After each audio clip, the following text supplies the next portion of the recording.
Bismillahirrahmanirrahim. Assalamualaikum warahmatullahi wabarakatuh. Waalaikumsalam warahmatullahi wabarakatuh. Alhamdulillahirabbil alamin. Assalatu wassalamu ala asrofil anbiya'i wal mursalin wa ala alihi rasulillah ya ajmain. Amma ba'du. Allahumma sholli ala sayyidina Muhammad wa ala alihi sayyidina Muhammad. Pemirsa Siak TV yang dimuliakan oleh Allah Subhanahu wa taala. Alhamdulillah, bersua lagi kita dalam kajian muslimah yang insya Allah pada hari ini kita akan membahas tentang puasa dan fidyah. Pada hari ini kita telah kedatangan narasumber kita, Bapak Haji Erison Effendi SAG MPD. Beliau adalah Kepala Kantor Kementerian Agama Kabupaten Siak. Selamat datang, Pak. Ya, Pemirsa Siak TV yang dimuliakan oleh Allah Subhanahu wa taala, hanya dalam hitungan hari kita akan memasuki bulan puasa Ramadan. Dalam melaksanakan puasa Ramadan ini, masyarakat masih banyak bertanya-tanya tentang hukum puasa itu sendiri, tentang hutang puasa. Apakah puasanya dibayarkan dengan mengganti ataupun dengan membayar fidyah? Jadi banyak sekali keraguan dari umat muslim itu sendiri tentang puasa dan fidyah ini. Untuk itu kita akan bercerita dengan Bapak Erison, Pak kakak menak kita, tentang puasa itu sendiri. Bagaimana Pak tentang kewajiban puasa ini kepada umat muslim?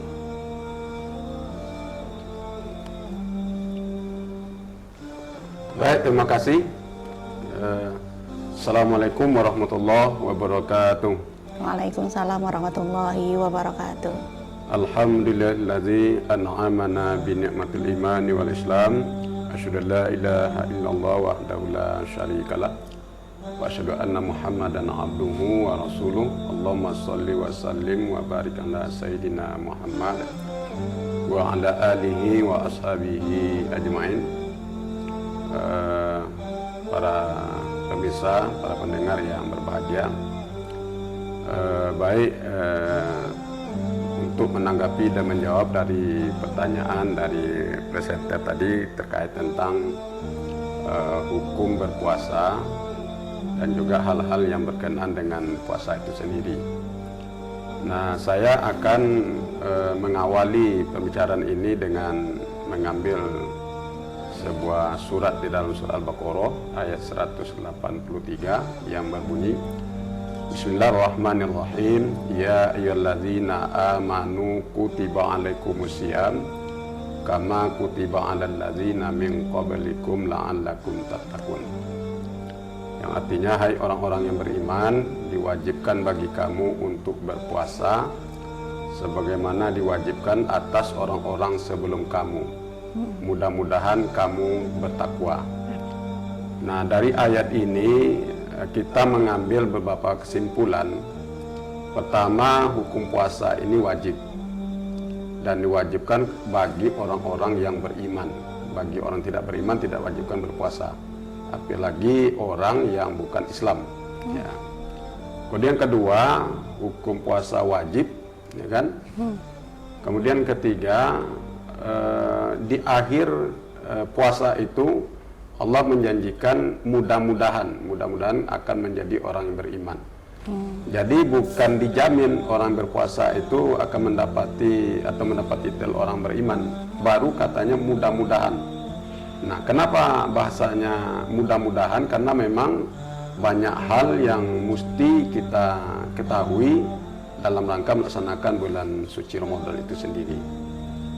Nah, terkait hukum, tadi kita sudah katakan bahwa hukum berpuasa itu adalah wajib. Tetapi ada juga hukum berpuasa ini sunat. Nah, dan ada juga hukum puasa itu haram. Puasa Ramadan ya Pak ya? Ya, kalau puasa Ramadan itu hukumnya wajib. Diwajibkan bagi seluruh orang yang beriman. Beriman. Kemudian ada yang puasa ini sunat. contohnya ya puasa sunat Senin Kamis, Oh, begitu Pak kan? ya. Nah itu juga hukumnya sunat. Ada juga puasa ini haram hukumnya, yaitu pada tanggal 1 Syawal, ya kan? Nah, kita itu diwajibkan itu berbuka, berarti hukumnya haram. Dan juga pada hari-hari tasrik, pada bulan haji. Nah itu diharamkan kita untuk berpuasa. Nah kemudian ada orang di samping hukumnya wajib, ada orang yang bisa terbebas dari hukum wajib itu. Kira-kira Bu Hasbi mau nggak saya tunjukkan untuk tidak berpuasa? Oh iya, Ya, betul Pak. jadi artinya boleh Bu Hasbi tidak berpuasa, tak ada hukumnya. Ya. Jadi tidak perlu bayar fidyah, tidak perlu mengkodo, apalagi kafarat. Oh. Nah, jadi ada 3 manusia atau 3 golongan yang terbebas dari kewajiban berpuasa. 3 Pak ya. Ya 3. Mau saya tunjukkan? Temu dapat itu. Kan? Kalau Nah di samping wajib hukum berpuasa ini ada orang terbebas. oh iya. Nah, pertama adalah anak-anak. Anak-anak itu tidak ada hukum wajib baginya berpuasa. Kalaupun dia berpuasa, itu hanya diberikan pahala barangkali, kalau pahala pun itu kembali pada orang tuanya. Tua. Nah, kemudian yang kedua, orang yang gila. Oh iya, orang gila Pak ya. Orang gila terbebas dari puasa. Lupa ingatan. Nah, gila itu permanen. Atau lupa ingatan itu permanen, bukan ketika puasa dia gila dia. Ketika belum puasa dia hilang Sehat lagi. ingatannya. Besok sehat dia. Nah, itu bukan itu yang terbebas. Pas Ramadan gila, pas awal dia sehat Pak ya. Sehat dia, itu bukan itu. Bukan Nah, itu Pak ya. Kemudian orang yang tertidur. Tertidur itu permanen. Bukan waktu dia bulan puasa itu 10 hari tertidur dia. Nah, kemudian terbangun dia. Nah, tidak. Dia betul-betul tertidur dia, seperti riwayat di mana segolongan pemuda yang tertidur di dalam gua. Itu tidak ada kewajiban dia untuk melaksanakan perintah agama, termasuk juga berpuasa. Kalau zaman sekarang ini bisa dibilang koma Pak ya. Ada orang yang koma bertahun-tahun seperti itu. Ya, dikategorikan itu, dikategorikan orang yang hilang ingatan. Nah, itu terbebas dari kewajiban berpuasa.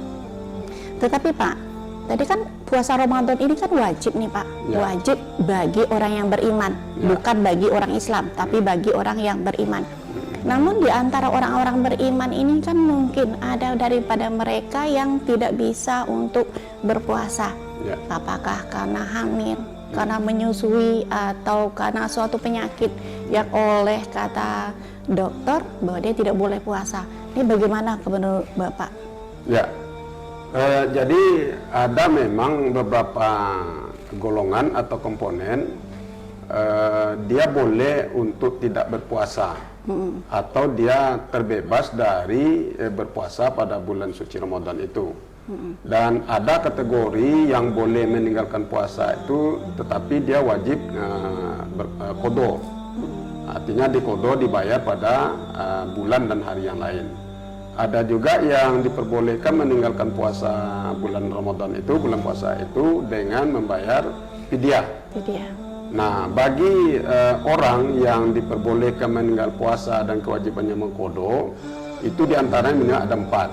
Nah, yang pertama bagi ibu-ibu yang menyusui atau hamil yang cukup berat, gitu ya, mungkin mendekati melahirkan, gitu kan, atau datang bulan haid, gitu kan, nifas, gitu kan. Nah, bagi wanita yang seperti ini, dia wajib mengkodo pada bulan dan hari yang lain di luar bulan puasa. Kemudian ada juga orang yang sedang melakukan perjalanan.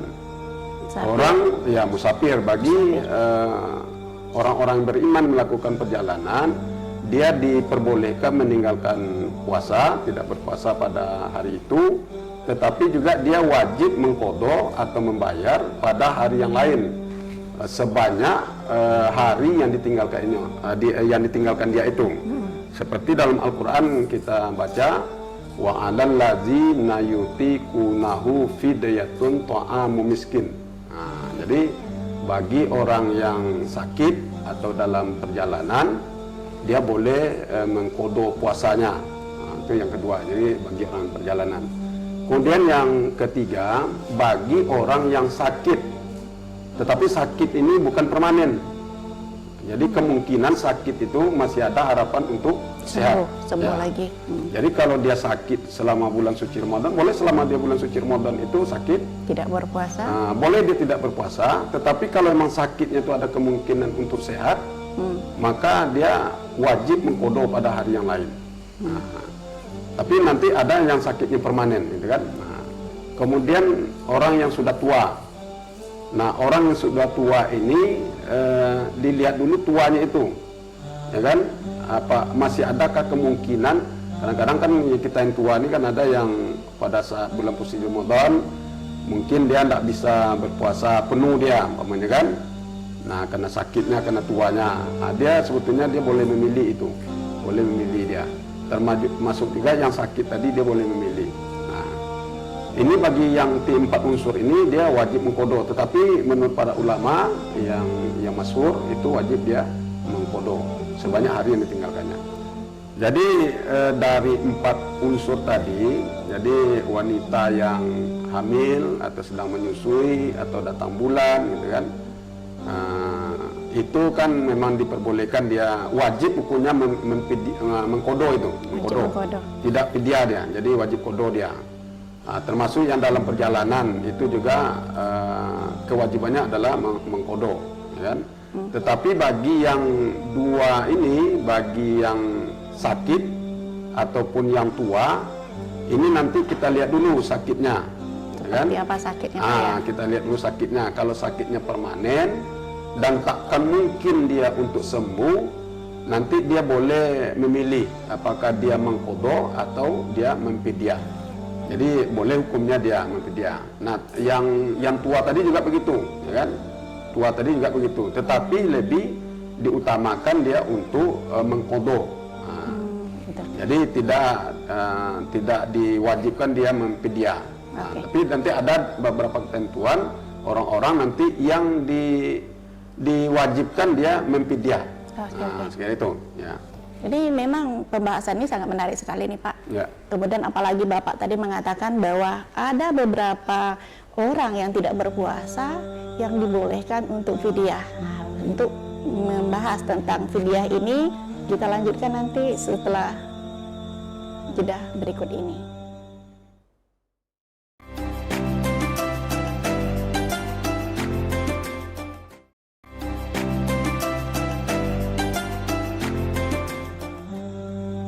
Terima kasih telah setia di kajian Muslimah. Kita lanjutkan pembahasan kita masih bersama Bapak Haji Erison Effendi SAG MPD tentang puasa dan fidyah. Jadi ini fidyah ini sering sekali dipertanyakan oleh para mak-mak, ibu-ibu yang mereka telah meninggalkan puasa karena menyusui dan hamil. Jadi inilah Pak, bagaimana sebenarnya hukum mengganti atau fidyah bagi ibu-ibu yang hamil dan menyusui ini Pak? Atau bagi orang-orang yang dibolehkan untuk membayar fidyah ini? Baik, ya tadi sudah sedikit saya singgung ya tentang orang yang diperbolehkan meninggalkan puasa atau tidak berpuasa pada bulan suci Ramadan dengan kewajiban memfidyah. Ya. Dan memang banyak pendapat-pendapat yang barangkali yang kita dengar ataupun yang disampaikan di tengah-tengah masyarakat, tetapi sesungguhnya sesuai dengan mazhab yang populer di Indonesia ini adalah mazhab Syafi'i. Dan tentu pendapat-pendapat yang masyhur yang kita ambil. Jadi orang yang diperbolehkan meninggalkan puasa dengan memfidyah, karena kalau fidyah ini kita lihat pengertiannya itu adalah sebagai pengganti, kan, atau penebus dari puasa yang ditinggalkannya itu. Nah, dua unsur saja, dua komponen aja sebetulnya yang diperbolehkan orang memfidyah puasa itu. Pertama adalah orang yang sudah tua. Ini orang tua. Orang yang sudah tua, Lansia. yang barangkali tidak akan mampu lagi dia untuk melaksanakan puasa. Walaupun mungkin setelah bulan suci Ramadan atau sudah bulan puasa itu tak mungkin juga dia mampu untuk berpuasa.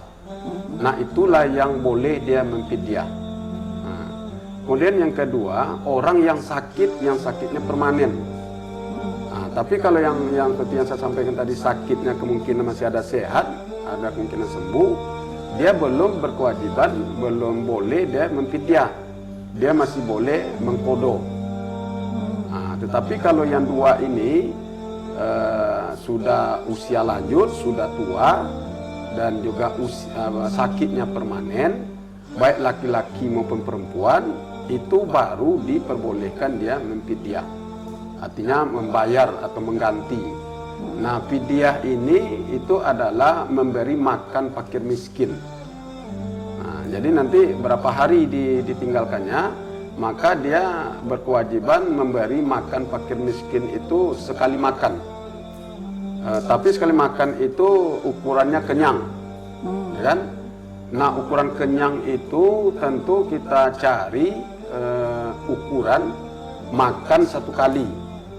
Nah, inilah kadang-kadang yang menjadi bagi kita di masyarakat kita, dia mengambil sekali makan itu dengan biaya yang rendah. Sebetulnya kalau memang kita ingin lebih bersih sesuatu yang kita tinggalkan itu, sebaiknya kita ambil minimal yang di tengah. Katakanlah sekarang ini kan ada makan kita sekali makan itu ada yang mungkin tak 100.000. Kan tergantung rumah makan dan tempatnya kan, ada yang 50.000, ada yang 25.000, ada yang 15.000, bahkan ada 10.000. Ya. Nah, sebaiknya kalau kita memfidyah ini, ya janganlah kita ambil yang paling rendah. biaya yang paling rendah gitu kan. Ya minimal ambillah yang tengah. Mungkin minimal 25.000 atau 50.000 satu hari. Nah, sekali makan. Nah, jadi kalau memang kita meninggalkan satu hari, kalau kita memang sudah berniat untuk sekali makan itu dengan hitungannya 50.000, berarti 50.000 satu hari. Nah, jadi 2 hari kita tinggalkan ya kali 50.000 berarti 100.000. Nah, kemudian ada juga pendapat orang yang bekerja berat. Nah, orang bekerja berat ini kalau memang pekerjaannya itu selama-lamanya memang itu juga pekerjaannya, tidak akan berganti-ganti dia, nah, itu boleh juga dia memfidyah itu. Tapi memang selama hidup itu memang itulah pekerjaannya, beratnya. Kalau dia berpuasa tidak akan sanggup dia bekerja itu. Nah, dan selama-lamanya itu kerjanya. Nah, itu masih diperbolehkan oleh para ulama itu memfidyah. Tapi kalau hanya dia mungkin pada saat itu kerja berat, tidak sanggup dia, itu boleh dia tidak berpuasa. Tetapi dia kembalinya kepada qadha. Mengqadha lagi. Mengqadha dia, ya kan? Jadi lebih utama dia mengqadha daripada memfidyah. Jadi keutamaan sebetulnya ini kalau masalah hukum ini keutamaan. Seperti orang yang pertama tadi karena ada orang tua, ya kan, atau orang sakit, ya kan. Poin yang pertama yang untuk mengqadha tadi itu sebetulnya keutamaan. Tapi kalau yang memfidyah tadi itu lebih utama dia memfidyah daripada mengqadha.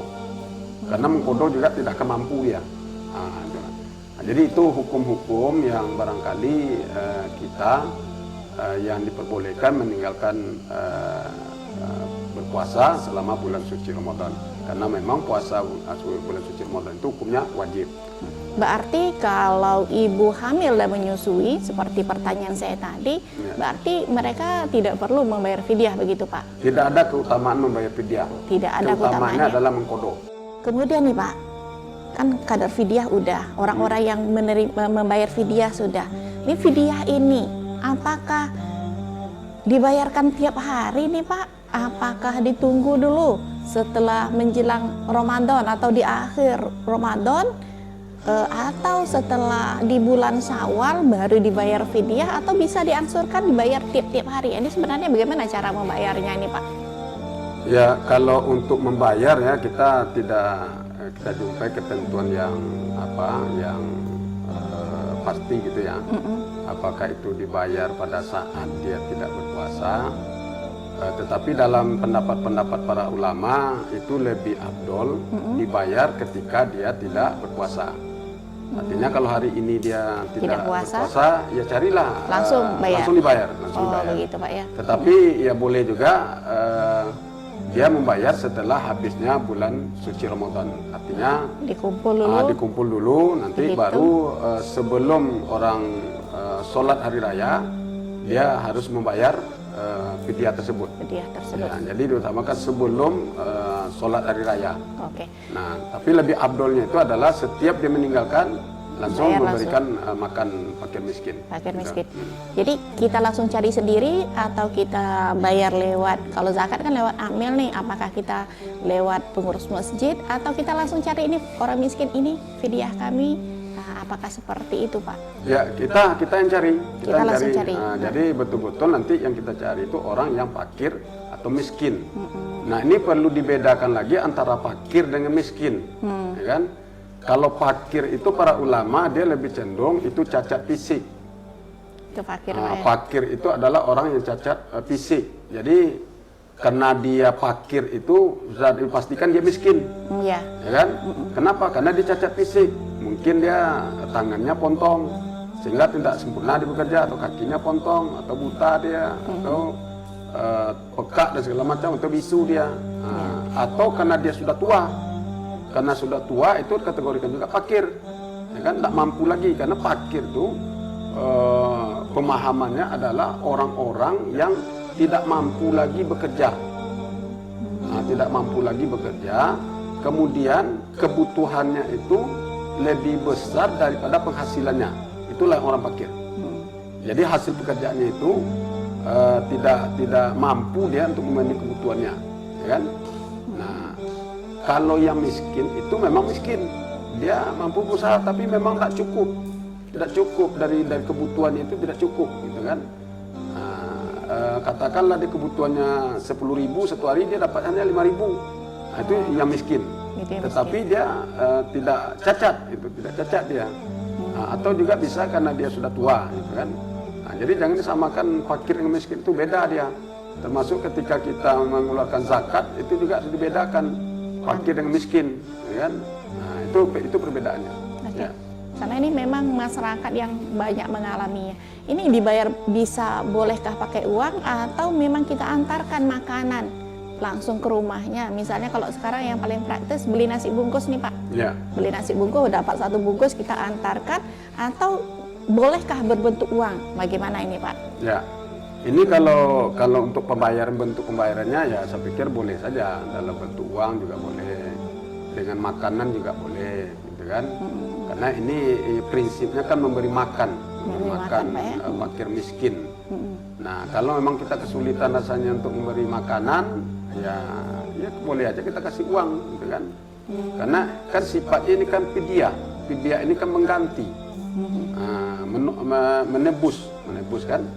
Cuma memang ketentuannya itu hanya memang kepada fakir miskin. Ukurannya berapa besar itu tidak ada.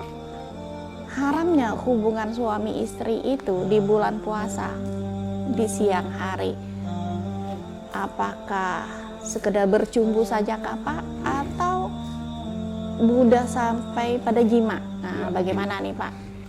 Ya, dia yang dikatakan itu kan bersetubuh melakukan hubungan suami istri. Nah, sini kalau kita kaitkan dengan wudhu itu agak berbeda dari Imam Syafi'i dengan Imam Hanafi. Ya. Kalau Imam Syafi'i dia dikatakan bersentuh kulit, ya, kan? Bersentuh kulit. Itu membatalkan wudhu. Ya. Nah, kalau Hanafi dia katakan bersentuh itu bukan bersentuh kulit ini, tetapi bersetubuh. Itu bedanya. Nah, tapi kalau yang dimaksud yang melanggar puasa ini adalah berhubungan suami istri, itu memang melakukan jima Pak, ya? Melakukan hubungan suami istri pada saat waktu menahan. Jadi mulai terbitnya matahari, kewajiban untuk imsak, gitu kan, sampai waktu berbuka puasa. Sampai waktu berbuka. Nah itu yang dilarang untuk melakukan hubungan suami istri. Tapi ini perlu juga saya sampaikan, ini kadang-kadang ada yang melakukan selama bulan suci Ramadan pada malam hari Pada malam hari boleh tidak ada larangan. Bebas Pak ya? Bebas. Bebas. Cuma ini ada pendapat kadang-kadang masalah mandi. Kalau kita melakukan hubungan suami istri, itu ada yang mengatakan kita mandi sebelum imsak, sebelum waktu menahan, kan? Nah, sebetulnya tidak. Para ulama yang lebih sepakat dia tidak perlu kita mandi sebelum imsak. Yang mewajibkan mandi itu adalah sebelum sholat subuh. Oh gitu. Nah, katakanlah mungkin kalau ada dia terlupa, tertidur dia setelah melakukan hubungan suami istri, lalu dia tertidur, ya kan? Tertidur, terbangunnya pada siang umpamanya. Nah, itu bukan membatalkan puasa. Nah, kalau dia puasa kan, jadi tidak mandi junubnya sampai pagi itu tidak membatalkan puasa. Ya, tetap dia berpuasanya sah, bukan karena waktu kita sahur. Betul. Nah, artinya boleh kita tidak mandi walaupun setelah makan sahur. Nah, tetapi harus mandi sebelum sholat subuh. Nah, ini menarik juga ini pemirsa. Tapi ada orang yang tidak sholat subuh, dia umpamanya kita umpamakan lah tidak sholat subuh dia kan, lalu dia berpuasa, tetap dia berpuasa makan sahur dia tidak mandi, itu tidak membatalkan puasa. Oh begitu. Nah, cuma memang dianjurkan sebelum bepergian sebaiknya kita mandi. Nah, itu saja, tapi tidak membatalkan puasa. Pemirsa Ajiar TV yang dimuliakan oleh Allah Subhanahu wa Ta'ala, mudah-mudahan apa yang kita sampaikan hari ini, kita pelajari hari ini bermanfaat untuk kita bersama dan bisa menjadi pedoman pada saat kita akan melaksanakan puasa di bulan Ramadan pada tahun ini. Saya selaku pembawa acara bersama kru Siak TV mengucapkan terima kasih. Mudah-mudahan bermanfaat. Saya akhiri dengan wabillahi taufik wal hidayah. Assalamualaikum warahmatullahi wabarakatuh. Waalaikumsalam.